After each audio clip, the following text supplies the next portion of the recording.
Walaupun suami saya pernah dimaki-maki oleh orang Indonesia yang mengatakan gak isoken lah, senggarane Juni ngamung anak, bojone Juni tuwek lah, dan hari ini dikatakan bahwa suami saya termiskin lah.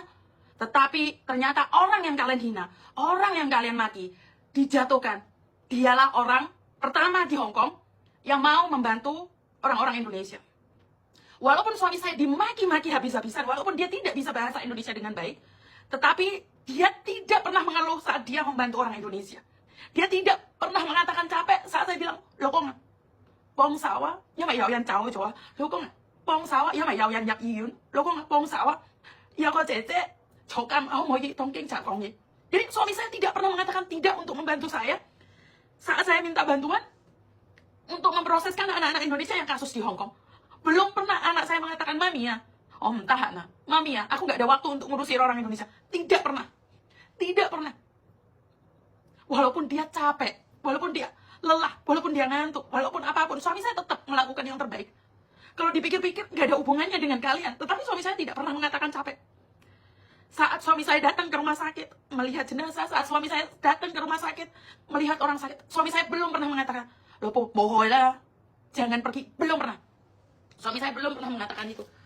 Belum pernah mempengaruhi saya untuk jangan melakukan tindakan yang bagus. Belum pernah. Suami saya walaupun dimaki-maki oleh orang Indonesia sendiri, tetapi suami saya tidak pernah menyakiti orang-orang Indonesia. Saya sangat bersyukur karena saya memiliki suami yang baik. Itu aja.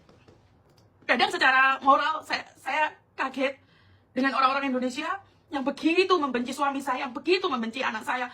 Makian dan hinaan untuk anak-anak saya. Makian dan hinaan untuk suami saya. Padahal suami saya adalah orang Hong Kong pertama yang tidak ada hubungannya dengan agent, yang tidak ada hubungannya dengan KJRI, mau membantu saya tanpa mengatakan jangan. Tengah malam ada anak di penjara, tengah malam juga dia tidak bisa tidur nungguin saya untuk proses di penjara. Tengah malam ada anak yang nggak bisa terbang. Tengah malam juga suami saya menemani saya untuk mengatakan, "Enggak nyula, lepong koi lah, leto heyan yang lepong koi lah." Jadi saya nggak paham ya. Apakah orang-orang Indonesia itu sebenarnya nggak ada hati nurani untuk sekedar mengucapkan terima kasih pada orang yang bukan warga negara Indonesia yang mau melakukan bantuan tanpa mengharapkan belas kasihan gitu loh.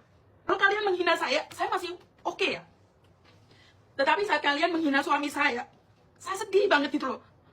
Kok bisa-bisanya keluarga saya yang ikut campur, yang membantu sesama orang Indonesia. Kalian maki-maki suami saya.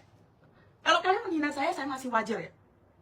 Karena saya orang Indonesia kan kayak gitu ya, ada yang viral, dihina nggak apa-apa, itu wajar bagi saya. Tapi suami saya nggak pernah tahu apa-apa. Kalian maki-maki suami saya di media sosial apa sih?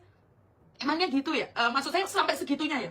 Masa di atas ranjang gak iso kan mau ceritakan sama orang? Sampai segitunya gitu loh. Apa hubungannya orang menolong dengan urusan di ranjang diceritakan, bahkan dikontenin, ngajak gasaan sama anak saya? Apa gitu loh maksudnya? TikToknya berseliweran kemana-mana. Tujuannya apa coba? Maksud saya kalian boleh musuhin saya, tetapi suami saya itu membantu saya secara totalitas untuk memulangkan jenazah untuk orang sakit. Salah suami saya itu apa? Tetapi saya nggak marah. Saya cuma tepuk dada tanya selera. Ya ini karmanya orang kalau bantu orang.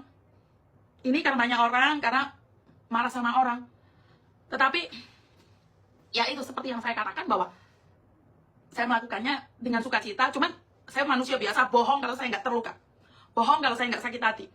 Bohong kalau saya ikhlas suami saya dihina dan dimaki-maki, itu bohong.